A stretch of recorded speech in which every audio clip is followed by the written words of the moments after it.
Gets के बारे में हम लोगों को बता पढ़ना है। ओके। काजल बोल रहे हैं कि मैम गेट्स पढ़ाओ। फर्स्ट ये वाला एटलीस्ट क्वेश्चन ट्राई तो करो, ये क्वेश्चन ट्राई करो, मुझे बताओ आंसर क्या आ रहा है, एट द एंड हमें क्या मिल रहा है। अगर आंसर सही आता है तो ठीक है, नहीं आता है तो मैं गेट के साथ स्टार्ट करूंगी और ये वाला क्वेश्चन भी एक्सप्लेन करूंगी आप लोगों को। 5 मिनट्स देती हूँ मैं आप लोगों को, क्वेश्चन ट्राई करो सॉल्व करने के लिए। ठीक है, बाद में फिर मैं बताती हूँ इसको।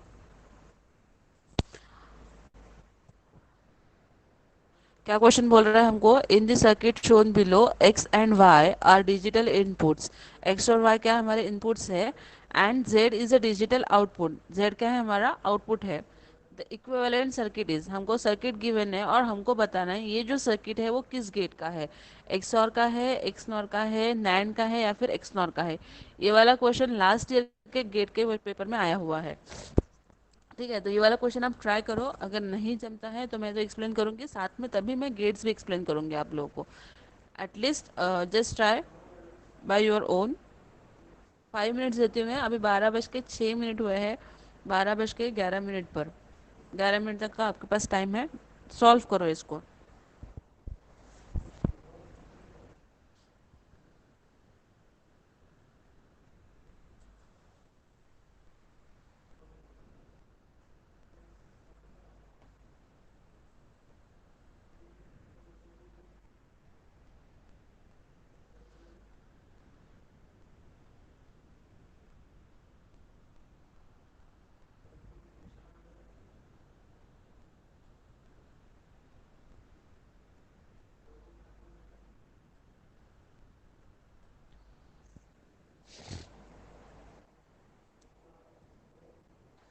Answer is a, Tejaswini Singh, answer is a, A is XOR.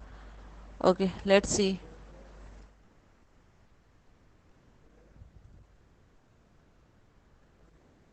और कोई है जिसने आंसर निकाला हुआ है?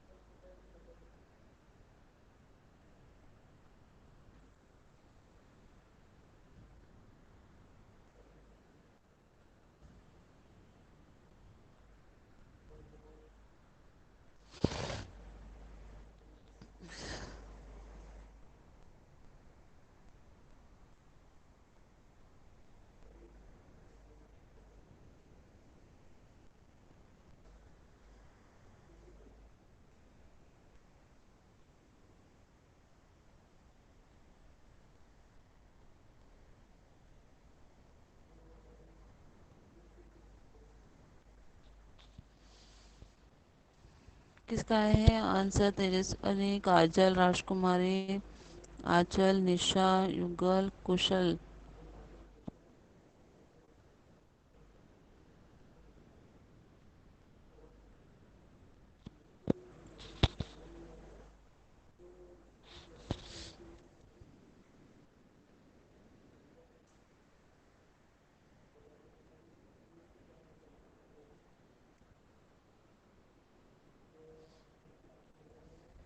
2 मिनट्स टू गो, 2 मिनट में और कितने जनों के आंसर रहते हैं, लेट्स सी। लेकिन अब तक सिर्फ 2 जनों का आंसर है जो सही है, सिर्फ 2 जनों का आंसर सही है।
ओके, यहाँ पर जितने जनों के आंसर आए हैं उसमें से 5 स्टूडेंट्स ऐसे हैं जिनका आंसर सही है। बाकी बाकी बच्चों के लिए मैं यहाँ पर सॉल्व कर रही हूँ। Let's see.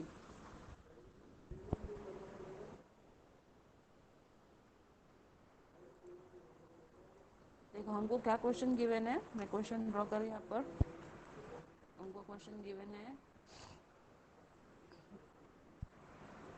नॉट गेट लगा हुआ है एक,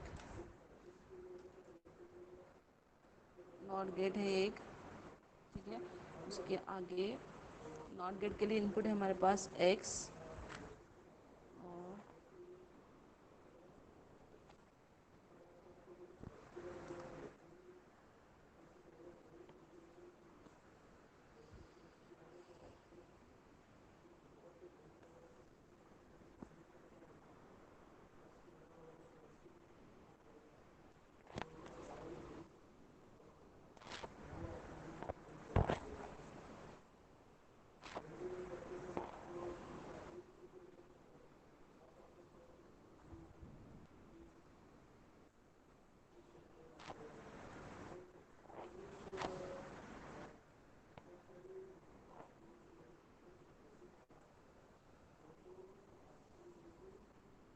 ठीक है। कुछ इस तरह से हमको क्वेश्चन गिवन है, और यहाँ पर हमको क्या फाइंड करना है, हमारा जो गेट है वो कौन सा है। ठीक है, आप देखो यहाँ पर,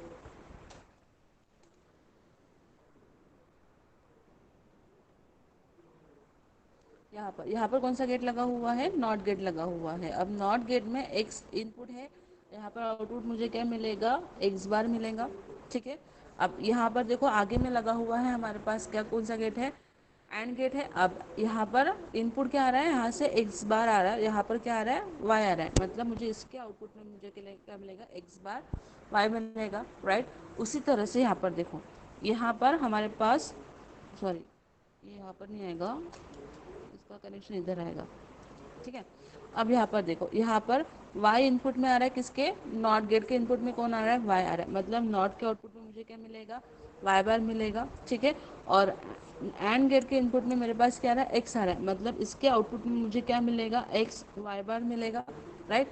अब मुझे देखना है आगे में, अब यहाँ पर जो गेट लगा हुआ है वो कौन सा गेट है, और गेट है। तो मुझे z इक्वल्स टू क्या मिलेगा, x बार y plus X Y bar. इसी को मैं लिख सकती हूँ एक्स, एक्स और वाई। ठीक है। तो ये जो पूरा सर्किट है ये किस गेट का सर्किट हुआ मेरा, एक्स और गेट का सर्किट हुआ। इतना इजी क्वेश्चन था, लेकिन मैक्सिमम बच्चों का आंसर रॉन्ग है, बहुत कम बच्चे जिन्होंने आंसर ए दिया हुआ है। ठीक है। फिर से बता रही हूँ मैं, यहाँ पर देखो, यहाँ पर हमारे पास कितने, एक नॉट गेट लगा हुआ है, नॉट गेट के इनपुट में क्या आ रहा है मेरे पास, एक्स है। ठीक है। अब नॉट गेट के आउटपुट में मुझे उसका अपोजिट मिलेगा, इनपुट का उल्टा मुझे क्या मिलेगा, आउटपुट मिलेगा। अगर इनपुट एक्स है तो आउटपुट में क्या मिलेगा, एक्स बार मिलेगा। ठीक है। अब उसके आगे में मेरे पास कौन सा गेट लगा लगा हुआ है, एंड गेट लगा हुआ है। अब एंड गेट के इनपुट में क्या है, एक्स बार है, और उसके साथ में और क्या है, वाई है। तो मुझे एंड के आउटपुट में क्या मिलेगा, एक्स बार वाई मिला। ठीक है। अब उसी तरह से जब नीचे देखते हैं तो नीचे में यहाँ पर फिर से एक नॉट गेट लगा हुआ है। नॉट गेट के इनपुट में क्या आ रहा है, वाई आ रहा है। आउटपुट क्या मिलेगा मुझे, ऑब्वियसली वाई बार मिलेगा। अब एक्स जो है वो इनपुट किसके पास है, एंड गेट के पास है, और उसके साथ और क्या आ रहा है, वाई बार आ रहा है। मतलब नैन गेट के आउटपुट में मुझे, एंड गेट के आउटपुट में मुझे क्या मिलेगा, एक्स वाई बार। अब ये दोनों किसके इनपुट में है, और गेट के इनपुट में है। अब एंड गेट में हम लोग क्या परफॉर्म करते हैं, मल्टीप्लिकेशन परफॉर्म करते हैं, राइट। और गेट के इसमें हम लोग क्या परफॉर्म करते हैं, एडिशन परफॉर्म करते हैं। ठीक है। तो और गेट के आउटपुट में मुझे एडिशन मिलेगा, और एंड गेट के आउटपुट में मुझे क्या मिलता है, मल्टीप्लिकेशन मिलता है। तो यहाँ पर क्या आ रहा है, X bar Y plus X Y bar. मुझे z इक्वल्स टू क्या मिला, X bar Y plus X Y bar. इसी को हम लोग लिख सकते हैं z equals to X, X और वाई। तो ये जो हमारा पूरा सर्किट था वो किस गेट का सर्किट है, हमारा एक्स और गेट का सर्किट है। ठीक है। अब यहाँ पर हम लोग देखते हैं एंड गेट और गेट। एंड गेट में यहाँ पर हमारे पास कितने इनपुट्स है, दो इनपुट्स है। ठीक है। तो एंड गेट में दो इनपुट है, सपोज मेरा इनपुट रहेगा ए और बी। ठीक है। मैंने आउटपुट लिया हुआ है जेड। तो अब मुझे बताओ एंड गेट का ट्रूथ टेबल क्या रहेगा, 0 0 0 1 1 0 1 1। तो यहाँ पर 0 0 के लिए आउटपुट में मुझे क्या मिलेगा, जीरो जीरो के लिए आउटपुट में क्या मिलेगा मुझे? जीरो। जीरो। जीरो वन के लिए जीरो। जीरो, वन जीरो के लिए जीरो, और वन। वन वन के लिए क्या मिलेगा? वन मिलेगा। अब यहाँ पर हम लोग कौन सा ऑपरेशन परफॉर्म कर रहे हैं? And operation. एंड में हम लोग क्या परफॉर्म करते हैं? मल्टीप्लीकेशन। तो zero into zero zero, zero into one zero, one into zero zero, और वन इंटू वन क्या मिलेगा? वन मिलेगा। उसी तरह से जब हम लोग और गेट देखेंगे तो ए और बी अगेन इनपुट लिया मैंने, जेड को लिया है आउटपुट। अब यहाँ पर हम लोग क्या परफॉर्म करते हैं? एडिशन। तो जब एडिशन परफॉर्म करेंगे तो हम मुझे आउटपुट क्या मिलेगा? जीरो प्लस जीरो मिलता है zero, zero plus one one, one plus zero one, और वन प्लस वन क्या मिलेगा? वन प्लस वन क्या जीरो। मिलेगा मुझे? जीरो। वन प्लस वन भी हमें मिलता है वन, विथ कैरी वन। ठीक है। तो मेरा और गेट क्या रहेगा? Zero one one. ठीक है। अब जो क्वेश्चन था वो समझ में आया कैसे सॉल्व करना है? यस और नो? हमारा जो क्वेश्चन था, जो गिवन क्वेश्चन था, वो कैसे सॉल्व करना है समझ में आया है? जिनके आंसर्स गलत हैं वो लोग बताओ सबसे पहले तो। हाउ टू सॉल्व ही समझ में आया है? इसी तरह से एक और क्वेश्चन है, वो भी आप ही लोग सॉल्व करोगे।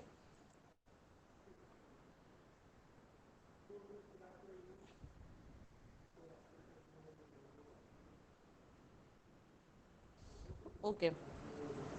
अब देखते हैं हम लोग नेक्स्ट क्वेश्चन।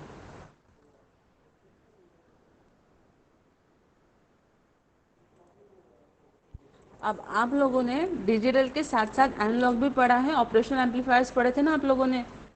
फोर्थ सेम में पढ़े होगे ना ऑपरेशनल एम्पलीफायर्स? यस और नो? फोर्थ सेम में एम्पलीफायर्स पढ़े कि नहीं पढ़े? जो बच्चा आभा में थे मैंने उनको पढ़ाया था, मुझे याद है। ओके। ऑपरेशनल एम्पलीफायर पढ़े। अभी जो क्वेश्चन आपको पीपीटी में विजिबल हो रहा है, क्या क्वेश्चन है देखो। In the circuit below the operational amplifier is ideal if V1 equals to 10 millivolt and V2 equals to 50 millivolt, the output voltage V out is. अब हमको यहाँ पर V आउट फाइंड करना है, हमको रेजिस्टेंस की वैल्यूज भी गिवन है हमारे फिगर में, राइट। और हमको V1 और V2 की वैल्यू भी गिवन है हमारे क्वेश्चन में। तो V0 फाइंड कर सकते हैं कि हम लोग, इजी है, सिर्फ एक फॉर्मूला लगाना है, बाकी कुछ नहीं करना है। तो अब सबसे पहले मुझे बताओ एम्पलीफायर्स क्या होते हैं? First tell me what is amplifiers.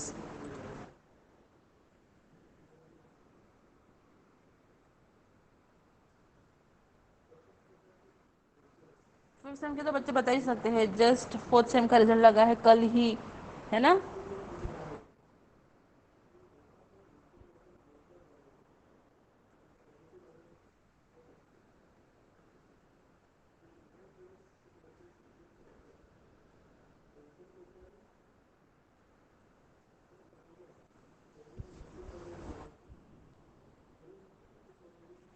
Okay. Amplifiers का काम क्या होता है? जो हमारा वीक सिग्नल होता है, वीक इनपुट सिग्नल होता है, उसको स्ट्रॉन्ग में कन्वर्ट करता है। ठीक है, मतलब क्या होता है, अगर मेरा कोई इनपुट में वीक सिग्नल आया हुआ है और अगर मुझे आउटपुट में वीक सिग्नल नहीं चाहिए तो हम लोग वहाँ पर क्या लगाते हैं? एम्पलीफायर लगाते हैं, राइट। अब ये वाला क्वेश्चन सॉल्व करके देखो होता है क्या पॉसिबल? क्या फॉर्मूला लग सकता है यहाँ पर?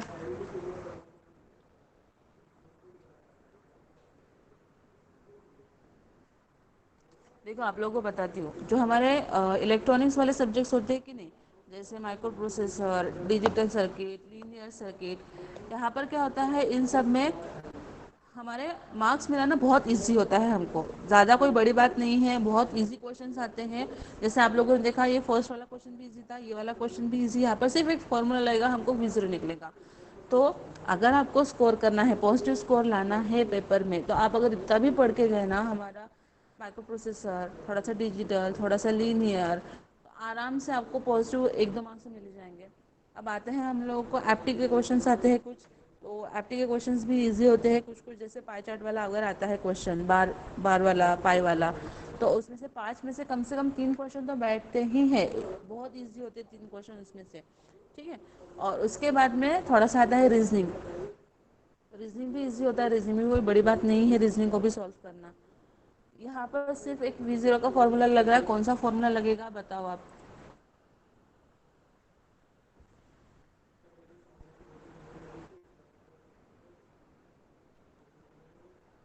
एक फॉर्मूला से क्वेश्चन सॉल्व हो रहा है आपका।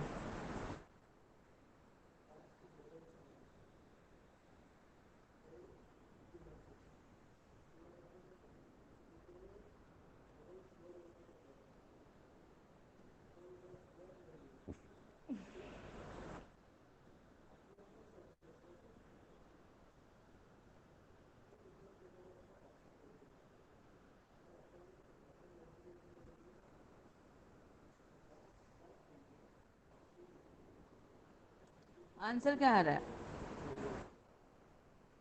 नहीं, V0 equals to V1 plus V2 नहीं लग रहा है यहाँ पर। यहाँ पर हमारे पास हमारा जो एम्पलीफायर वो ऑपरेशनल एम्पलीफायर है, और वो आइडियल है। जबकि सबसे पहले तो फॉर्मूला बता दो कौन सा लगेगा। V0 equals to V1 plus V2 नहीं लगेगा, क्योंकि हमारा जो दोनों टर्मिनल्स है, कौन सा, पॉजिटिव और नेगेटिव, दोनों टर्मिनल्स में हमारे पास क्या लगा हुआ है, सोर्स कनेक्टेड है। तो यहाँ पर सुपरपोजिशन थ्योरम लगेगा। सोचो अभी।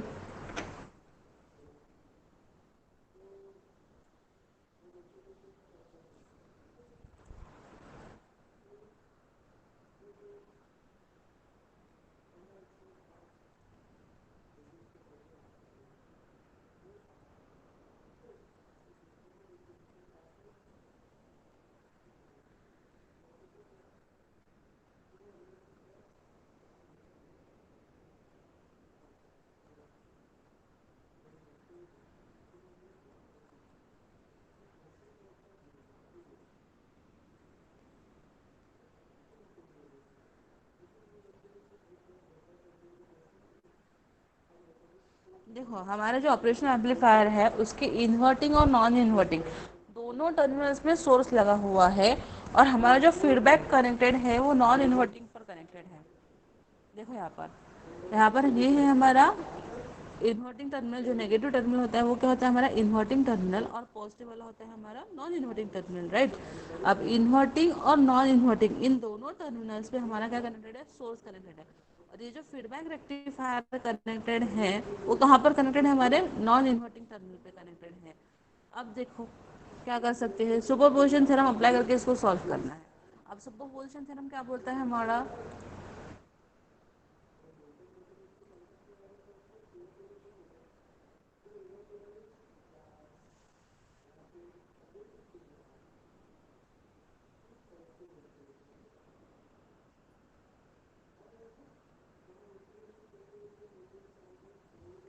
सुपरपोजिशन थ्योरम कौन बताएगा मुझे, सुपरपोजिशन थ्योरम।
ओके, लास्ट में मैं अटेंडेंस लिंक डालने वाली हूँ। जो बच्चे कनेक्ट होकर बाहर निकल रहे हैं उन लोगों के लिए स्पेशल है इंस्ट्रक्शन।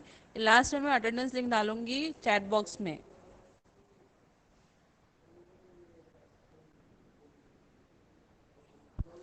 सुपरपोजिशन थ्योरम में हम लोग क्या देखते हैं, अगर हमारे पास सुपरपोजिशन थ्योरम में जनरली दो सोर्स इनपुट रहते हैं, तो एट ए टाइम सिर्फ एक सोर्स इनपुट काम करता है, उस टाइम पर दूसरा सोर्स इनपुट क्या होता है, क्लोज होता है। जब फर्स्ट काम करेंगे तब सेकंड क्लोज रहेगा, जब सेकंड काम करेगा तब कौन क्लोज रहेगा, फर्स्ट क्लोज रहेगा। ठीक है, अब इतना बता दिया, अब तो थोड़ा सा दिमाग लगाओ कि क्या हो सकता है यहाँ पर सुपरपोजिशन थ्योरम लगाएंगे तो। अब यहाँ पर देखो V1 V2 के साथ में और एक वोल्टेज सोर्स है मेरे पास V। देखो यहाँ पर और एक वोल्टेज सोर्स है हमारे पास V है, जो आया नहीं है, V1 और V2, और यहाँ पर और एक वोल्टेज सोर्स है हमारा V। अब इसको कैसे सॉल्व करेंगे, किसी को जम रहा है, यस और नो? नहीं तो मैं टाइम वेस्ट ना करते हुए डायरेक्टली मैं सॉल्व कर देती हूँ। जम रहा है क्या किसी को ये वाला क्वेश्चन? नहीं जम रहा है तो वैसे बताओ, हम लोग टाइम वेस्ट नहीं करेंगे, आगे बढ़ेंगे। फाइनल ईयर स्टूडेंट्स, आप में से बताओ किसी को जम रहा है क्या? सब थर्ड ईयर के बच्चे रिप्लाई दे रहे हैं, no final year students are interested. जबकि आप लोगों को अभी एग्जाम देना है, थर्ड ईयर वाले तो नेक्स्ट ईयर देंगे।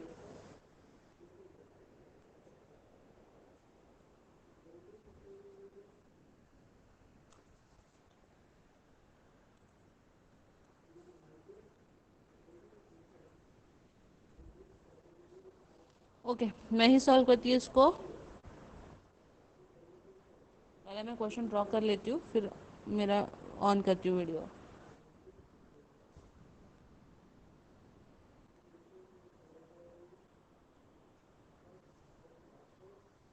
आज के लेक्चर के बाद आपको पता चल जाएगा फाइनल ईयर के बच्चे स्पेशली कि हम लोग कितना रेडी है गेट का एग्जाम देने के लिए। और गेट का फॉर्म है इस साल कंपल्सरीली भरना ही है सबको। अगर कोई ऐसा मिला आभा या टीजीपी में से जिसने गेट का फॉर्म नहीं भरा है, देख लो फिर आप लोग।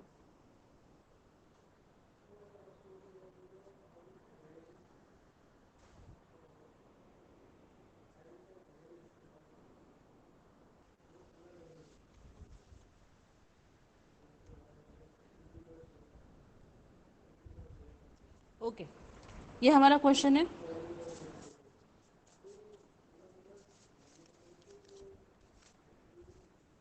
This is our question. क्या क्वेश्चन गिवन है हमको? हमको दो वोल्टेज सोर्स गिवन है V1 V2। अब V1 किस पर कनेक्टेड है? इन्वर्टिंग टर्मिनल पर कनेक्टेड है। V2 किस पर कनेक्टेड है? नॉन इन्वर्टिंग टर्मिनल पर, ओप एम्प के।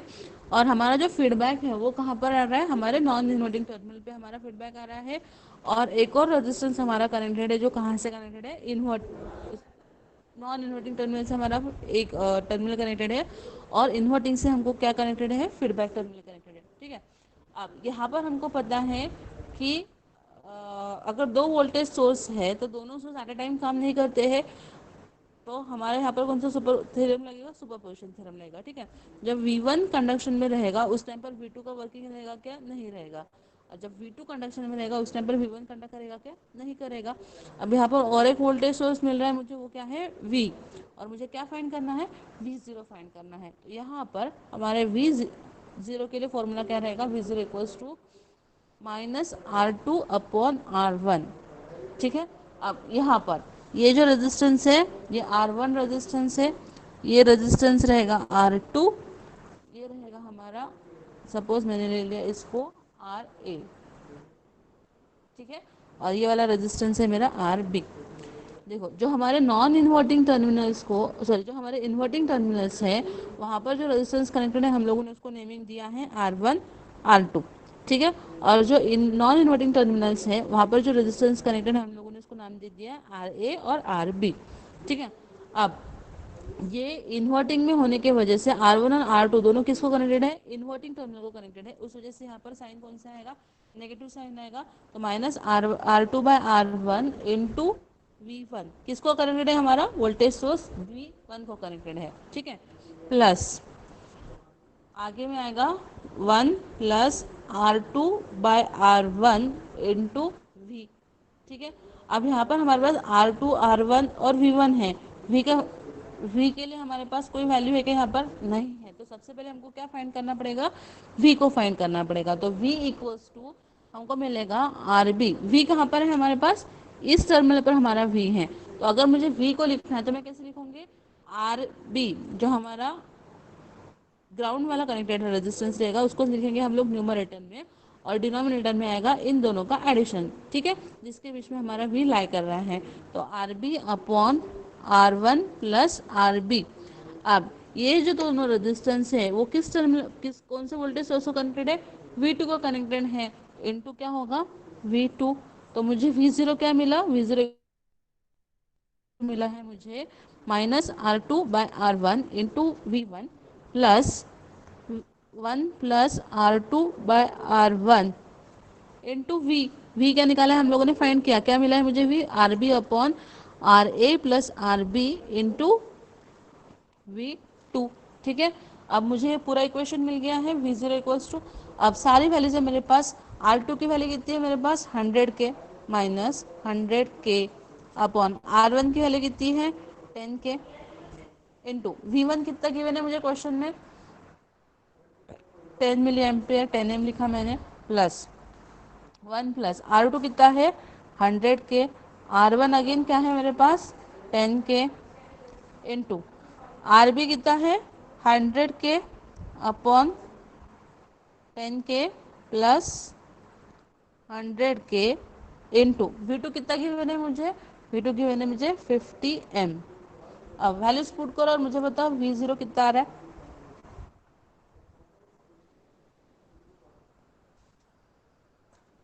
क्या है हमारे पास, सारी वैल्यूज है अभी हमारे पास, R2 की भी है, R1 की भी है, V1 की है, R B, R A R B और V2 सबकी वैल्यूज है। आंसर कितना आ रहा है, राइट, 400 मिली वोल्ट। तो हमारा ऑप्शन कौन सा आएगा यहाँ पर, सी ऑप्शन आएगा। समझ में आए क्वेश्चन, क्वेश्चन कैसे सॉल्व करना है, यस और नो।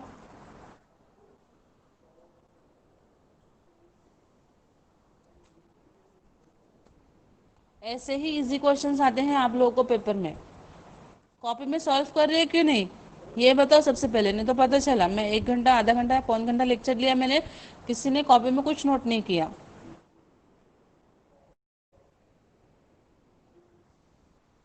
थर्ड ईयर स्टूडेंट्स, आप लोगों के लिए प्लस पॉइंट ये है कि आपका अभी से उसका प्रिपरेशन हो रहा है गेट के लिए। आप लोगों को अभी आइडिया आ जाएगा कि पेपर में क्वेश्चन कैसे आते हैं, जिसके ऊपर हम लोग स्कोर कर सकते हैं।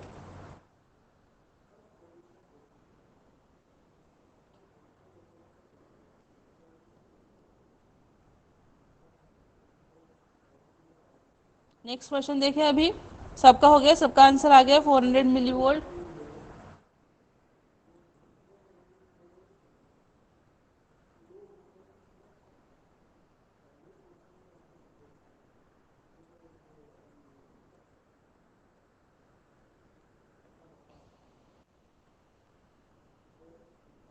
ओके, नेक्स्ट क्वेश्चन जो है, मेरा फेवरेट टॉपिक है डिजिटल में का, के मैप,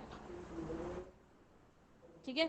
अब यहाँ पर जो ऑप्शंस हैं, ऑप्शंस मैं बता रही हूँ, आप लोग कॉपी में नोट डाउन करो, क्योंकि यहाँ पर मुझे बार देना जमा नहीं, तो मेरे लिए पॉसिबल नहीं हुआ।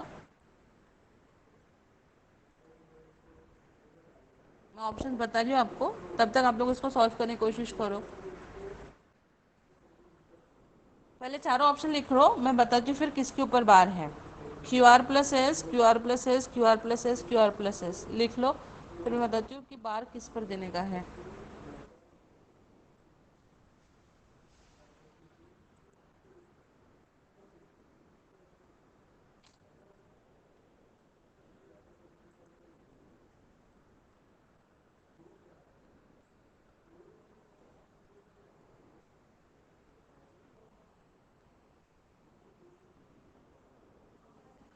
हाँ,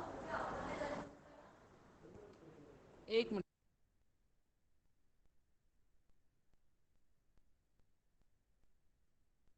अपर्णा, आपने फीस भरी है क्या, अपर्णा रिप्लाई दो, आपने फीस भरी है क्या, यस और नो। अपर्णा जनबंधु, आपने फीस भरी है क्या, यस और नो।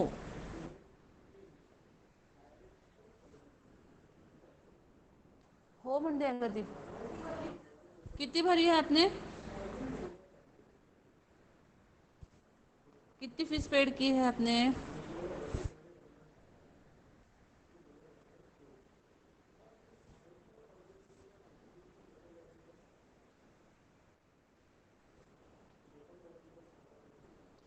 ओके, तब तक आप लोग इसका फर्स्ट ऑप्शन लिखो। आपका फर्स्ट ऑप्शन है Q R bar plus S बार।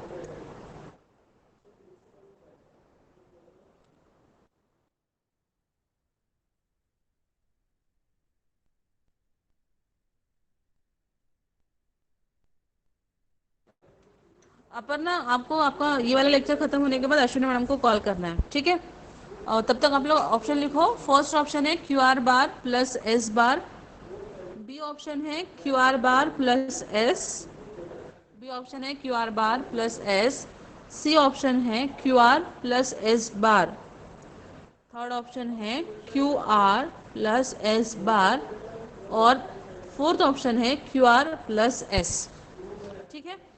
के मैप है, बहुत इजी टॉपिक है। अगर किसी को नहीं आता है के मैप या फिर कंफ्यूजन है के मैप में, तो हम लोग के मैप अलग से पढ़ेंगे अच्छे से। मुझे पता है बहुत लोगों को प्रॉब्लम्स है के मैप में, बहुत कंफ्यूजन है। विल सी के मैप। ठीक है, ऑप्शन लिख रहे हैं Q R bar plus S bar. Next option है Q R bar plus S. Third option है Q R plus S bar. Fourth option है क्यू आर प्लस एस। ठीक है, सॉल्व करो इस क्वेश्चन को और मुझे बताओ आंसर क्या आ रहा है।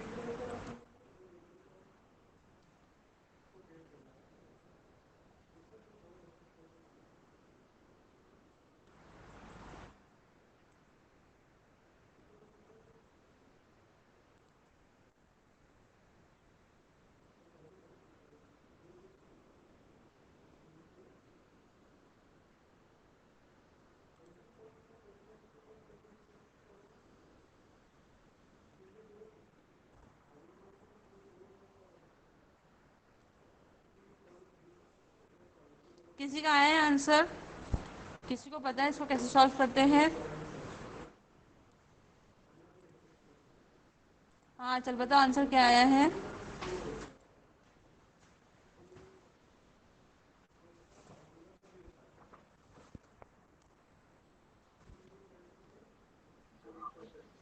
Hello ma'am.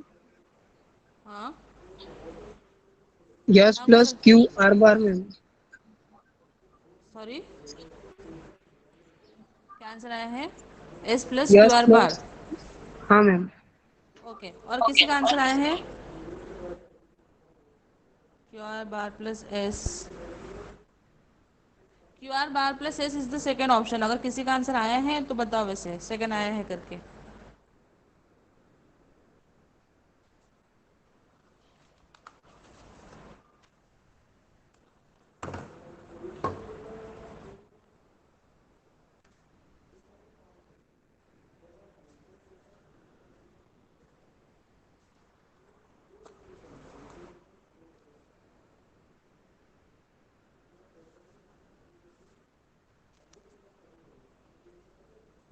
यस, और कोई?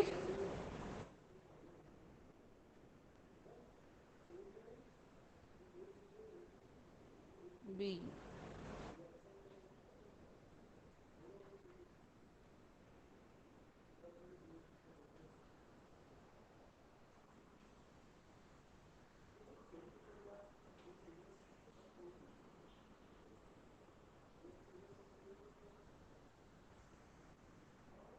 ओके, मैक्सिमम बच्चों ने सही आंसर दिया है। भाग्यश्री, आपका आंसर गलत है। आंसर इसका बी है Q R bar plus S. ठीक है, मैं ये वाला क्वेश्चन अभी सॉल्व करती हूँ। अगर किसी को नहीं आता है के मैप तो मुझे अभी बता दो कि हमको मैम के मैप नहीं आता है, तो हम लोग नेक्स्ट लेक्चर में फिर के मैप पढ़ेंगे थोड़ा सा। है कोई ऐसा क्लास में जिसको के मैप नहीं आता है या फिर कंफ्यूजन है के मैप में? क्योंकि बहुत इजी क्वेश्चंस होते हैं। आपके हाथ के मार्क्स से एक मार्क भी बहुत ज़रूरी होता है। जिन लोगों को नहीं आता है मुझे बताकर रखो कि नहीं आता है, फिर हम लोग नेक्स्ट लेक्चर में के मैप को पढ़ेंगे, अच्छे से पढ़ेंगे। शॉर्ट में पढ़ेंगे लेकिन अच्छे से पढ़ेंगे।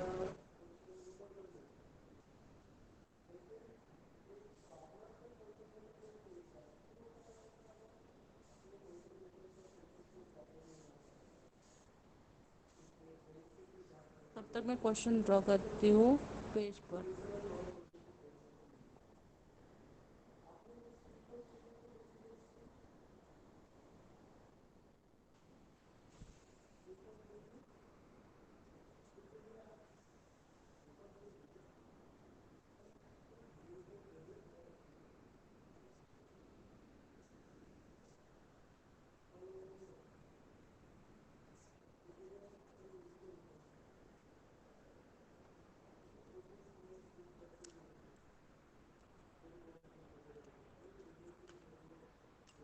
Okay, let's see. जिन लोगों को नहीं आता है वो लोग सिर्फ अभी देख लो कि क्या हो रहा है यहाँ पर, फिर हम लोग नेक्स्ट लेक्चर में थोड़ा सा के मैप पढ़ेंगे, ठीक है। अब जब भी हम लोग के मैप पढ़ा देखते हैं तो हम लोग हमेशा पेयरिंग करते हैं, और पेयरिंग हमेशा हमारी स्टार्ट होती है 8 4 2, इस तरह से स्टार्ट होती है। इसके पहले और एक आता है हमारा 16। तो सबसे पहले मुझे देखना पड़ेगा कि हमको जो यहाँ पर के मैप दिया हुआ है वो कितने का है, 16 बाय 16 का है, ठीक है। अब तो यहाँ पर हमको कुछ जीरोस दिख रहे हैं, मतलब 16 का तो नहीं बनेगा। अब हमको देखना पड़ेगा कि हमारा 8 का पेयर बन रहा है क्या। अब जो हम लोग पेयरिंग देखेंगे, हमारी पेयरिंग हमेशा बनेगी जहाँ पर भी आपको 0 और 1 दोनों चीज़ें दिए रहेंगी, तो वहाँ पर हमेशा हम लोग पेयरिंग करेगा किसका, 1 का पेयरिंग करेंगे, ठीक है। अब यहाँ पर मुझे देखना पड़ेगा कि मेरा 8 का कहीं पर पेयर बन रहा है क्या। तो यहाँ पर देखो क्लियरली विजिबल है हमारे को कि यहाँ पर हमारा 8 का पेयर बन रहा है यहाँ पर, ठीक है। तो ये एक पेयर बना मेरा 8 का, राइट। अब 8 का पेयर बन गया। अब उसके बाद हमारे पास और दो 1 1 छूट गए, लेकिन ये दो 1 1 मतलब दो का पेयर बनाने की जगह अगर अच्छा इसको अच्छे से ऑब्जर्व करो तो यहाँ पर हमारा और एक 4 का पेयर बन रहा है कि नहीं बन रहा है। यहाँ पर ये मेरा और एक 4 का पेयर बना, ठीक है। अब कोई वन छूटा हुआ है कि यहाँ पर, एक भी वन नहीं छूटा है, सारे वन यूटिलाइज हो गए हैं। यहाँ पर आगे में और कोई पेयर बनेगा नहीं, ठीक है। तो यहाँ पर मेरे सिर्फ दो पेयर्स बने। अब जो पेयर्स बनी है उसका आंसर कैसे लिखते हैं वो देखते हैं, ठीक है। तो मुझे आंसर लिखना है तो मैं लिखती हूँ एफ इक्वल्स टू, सबसे पहले हमारा कितने का पेयर है, 8 का पेयर है। अब 8 के पेयर में हम लोग यहाँ पर अगर हम वर्टिकली देखोगे तो हमारे पास कुछ वैल्यूज है ऊपर में, 0 0 0 1 1 1 1 0। अब वर्टिकली जब देख रहे हैं तो हमारी जो सारी वैल्यूज वो क्या है, अलग अलग है। इन चारों में से कुछ कॉमन निकल सकता है क्या, पॉसिबल ही नहीं इन चारों में से कुछ कॉमन निकलना, तो हमारा वर्टिकल में हम लोग इसको देखेंगे नहीं। अब आते हैं इन दोनों के लिए हॉरिजॉन्टल में। तो हॉरिजॉन्टल में देखो मेरे पास वैल्यूज क्या है, 0 1 1 1। अब 0 1 और 1 1 इन दोनों में कॉमन क्या है, 1 है। और 1 किसकी वैल्यू है, हमारी एस की वैल्यू है। यहाँ पर सिर्फ आंसर आएगा मेरा क्या, एस, ठीक है। प्लस अब हम लोग को दूसरा पेयर देखना है, 4 का पेयर है हमारे पास। अब यहाँ पर भी इंस के लिए हम लोग वर्टिकल और हॉरिजॉन्टल दोनों के लिए चेक करेंगे। अब जब हम लोग वर्टिकली देख रहे हैं तो वर्टिकली वैल्यू क्या है, 0 1 और 1 1। इन दोनों में कॉमन क्या आएगा, 1 आएगा। और 1 किसकी वैल्यू है, क्यू की वैल्यू है, तो मैंने लिख लिया क्यू। अब हॉरिजॉन्टल में चेक करते हैं, हॉरिजॉन्टल में हमारे पास वैल्यू है 0 0 0 1। अब इन दोनों में कॉमन क्या आ रहा है, हमारा 0 कॉमन आ रहा है। 0 किसकी वैल्यू है, आर की वैल्यू है, तो आर लिखेंगे। लेकिन आर की वैल्यू क्या है, 0 है, तो 0 है, हम लोग इसलिए इसको क्या लिखेंगे, बार लिखेंगे। मेरा एफ इक्वल्स टू मुझे क्या मिला है, Q R bar plus S, या फिर एस प्लस क्यू आर बार, ठीक है। आया समझ में। जिन लोगों ने सॉल्व किया है या फिर जिन्होंने नहीं किया है उनको इतना समझ में आया है, यस और नो, ठीक है। अब नेक्स्ट लेक्चर में हम लोग क्या करेंगे, नेक्स्ट लेक्चर में हम लोग थोड़ा सा के मैप शॉर्ट में फटाफट फटाफट पढ़ लेंगे, और उसके बाद में फिर हम लोग उसके नए क्वेश्चन देखेंगे, ठीक है। इज इट ओके, यस और नो।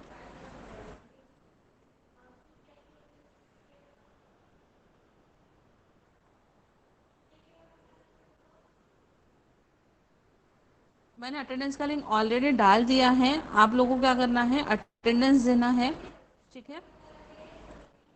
और हम लोग अभी बाकी का नेक्स्ट लेक्चर में पढ़ेंगे।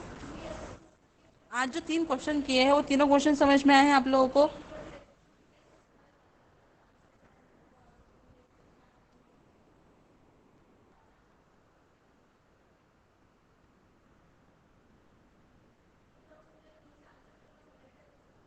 ओके देन अटेंडेंस दे दो, फिर हम लोग नेक्स्ट लेक्चर में देखेंगे। अब नेक्स्ट लेक्चर कब होता है पता नहीं मुझे, एक्चुअल में गेट के लिए 4 आवर्स दिए हुए हैं, 4 आवर्स में से 1 आवर मेरा हो गया है।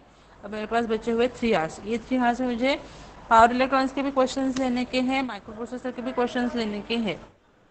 डिजिटल और एनालॉग के आज ले लिए हमने, देखते हैं अभी कैसे हो सकता है, क्या क्या ले सकते हैं हम लोग।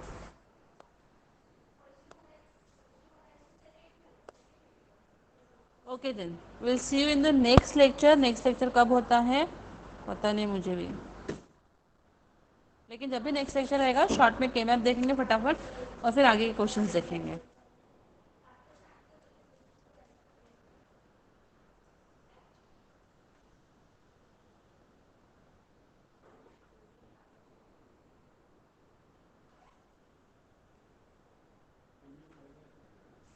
सबका मेरा